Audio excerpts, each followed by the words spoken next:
Sometimes there are some moments happening where some kind of dissolving, I don't know how to tell, starts to happen. For instance, I look at my legs and it doesn't look like them. I don't even recognize what it is. Yeah. And so I have no idea what I'm seeing, and there is no identification with it. And after a while, it goes away again. And sometimes I'm walking somewhere and everything seems to be very, I don't know how to tell, like unreal, and it's very hard to put it into words. It's impossible to put it into words, I think. Okay, and what my question is I've heard so many things about people sharing their experiences, and I'm wondering if my mind is playing tricks on me and pretending that there is some experience or something, nothing, and how to differentiate. How can I tell if what this is? You can't. I can't. No. But the mind, or there is no such thing as the mind really, but the seeking mind, you could say, will try to interpret it in some way or other. And it can't be interpreted. Nobody can really tell. I can't say to you what that is. But the way in which you can't describe it is an indication that somewhere it's about what we're talking about here. And what you're describing is what I call a state of awakening.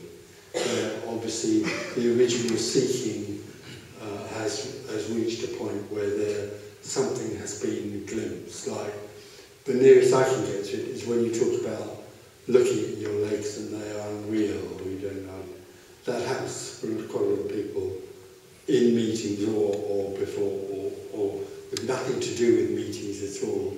But we come across people who describe things in such a way that it sounds as though it's another reality.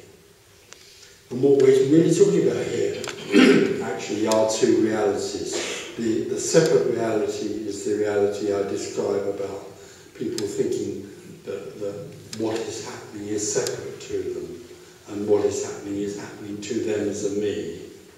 And so they see everything else in a subject-object setting.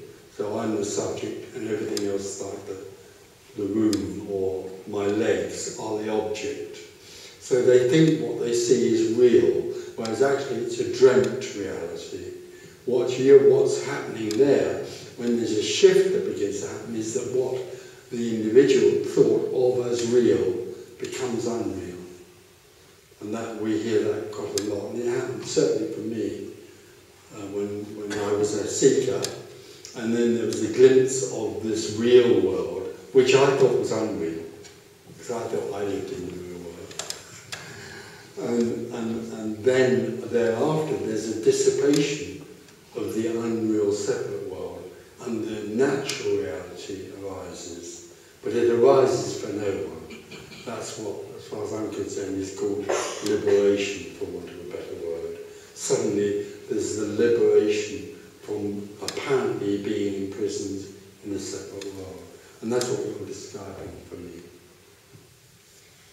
And when those moments start to happen, then many times a lot of panic comes up. I'm really panicking. Yeah. As if I would lose something precious. You will, No, you will. And for the me is precious. It's you've grown up believing in me, and you've grown up investing in me. We all have done that. I believe totally in me being absolutely necessary for me to survive. So what's happening there is that you're dying. The me is dying, the me is collapsing. And that can bring quite a feeling of fear. But when you say, this thing is there, like this new reality is there, and then it goes away, it doesn't go away, you come back. Fair enough. Yeah. And try to work it out. Really, you come back, which is a seeking energy, then that which is sought is hidden. Thirdly, the seeking or grasping energy comes back. That which it's trying to grasp is no longer there. It can't be grasped. It's always just away from the reach of it. It hides from that which tries to own it. It can't be owned. So only the recognition goes away. Yeah, the recognition goes away. In the end, everything goes away, and there's nothing left. There's nothing left. And when there's nothing left, then there's everything. Until there's no thing, there's only something in the whole, in a world of somethings. Where suddenly when there's nothing left, then there's everything. And that's unconditional love. It's indescribable. It's unknowable. There isn't then something that knows there's wholeness. There isn't something that knows it's at one. That's nonsense. That's the seeking mind wanting to know something. This liberation is unknowing.